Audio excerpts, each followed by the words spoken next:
I served in the Marine Corps. Yeah. I like that 5 people were like, yay.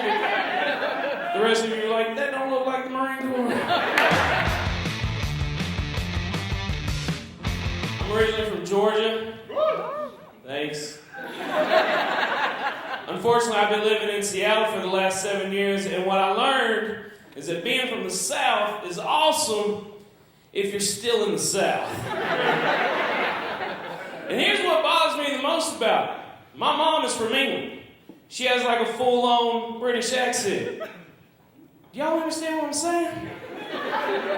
Like if she would have just talked to me a little bit more, I could have had an accent where no matter what I was saying, y'all would be like, this is going to be the most important thing we hear all day. But instead, with a Southern accent, I could be explaining quantum physics to y'all. Going into the multi-world interpretation, which is like for every situation, there's a different outcome, and that outcome happened and it spawned off a separate universe. And you'd be like, yeah, but it's just a theory. And I'd correct you and say, I think what you meant is that it's just a hypothesis, which is a suggested explanation, whereas a theory is a substantiated explanation based off of a proven hypothesis. And then you'd say, I think you probably have a GED and don't like minorities. Yeah. And then you would win that argument. I served in the Marine Corps. Yeah. I like that 5 people were like, yay. The rest of you are like, that don't look like the Marine Corps. I served in Iraq. I don't know if anyone else here has ever been to war, but no, just me. I'm the only hero? Okay.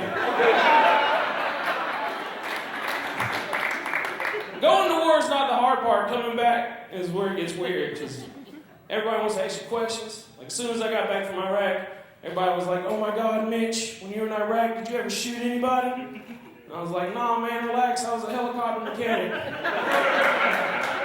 They were like, oh, thank God you never killed anybody. I was like, I never said I was a good helicopter mechanic.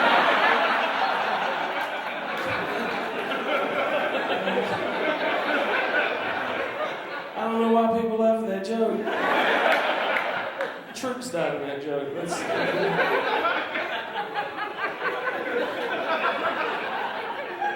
I do miss being in shape, though. That was the best part about the military. Like, I didn't want to get fat. I got out in 2003. Nobody yelled at me to run 3 miles every day at McDonald's is convenient. These are the consequences of my actions. And I want to lose the weight, but it just feels like the world is against you and you've gained a bunch of weight. Like the other day I stepped on the scale. It was almost 300 pounds. I was like, man, I've got to do something about this. And when I say almost, I mean 305, all right? So I was like, that's it, man. Today is the day that I make a change. So I went to the grocery store. I loaded the cart up with fruits and vegetables, everything healthy.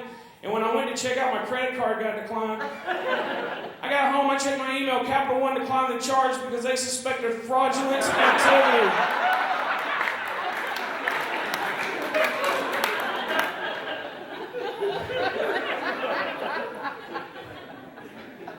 But I miss traveling the most when I was in the military. Coolest place I ever went to was Thailand. They sent me to Thailand when I was 19 years old. That is the biggest mistake that the government can make. Because when an adult goes to Thailand, they'll come back and they'll be like, yeah, they have beautiful beaches. I came back from Thailand at 19, I was like, they have awesome strip clubs. And I don't mean that because the women are beautiful. I mean it because like they do magic tricks. Like you'll go there, you'll see a woman pull 40 yards of a handkerchief out of a place that handkerchiefs aren't supposed to be. You give them $1, they'll give you 4 quarters back. It's pretty crazy.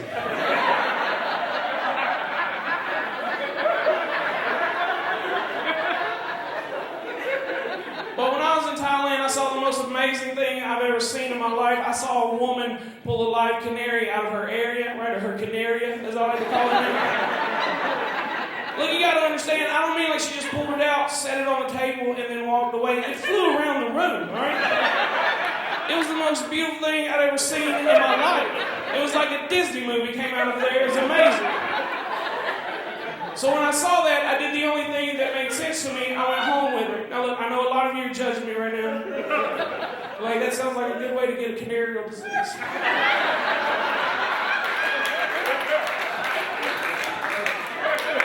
But you have to understand where I was at this point in my life. I was 19 years old. It was 1999. And all I did with my free time was watch the History Channel. And it's not like now with bad shows like American Pickers and Pawn Stars. They had real documentaries. And my favorite was about these coal miners in the 1930s. And what they would do whenever they would go down into a mine, they would take a live canary with them. And as long as that bird didn't die, they knew that cave was safe.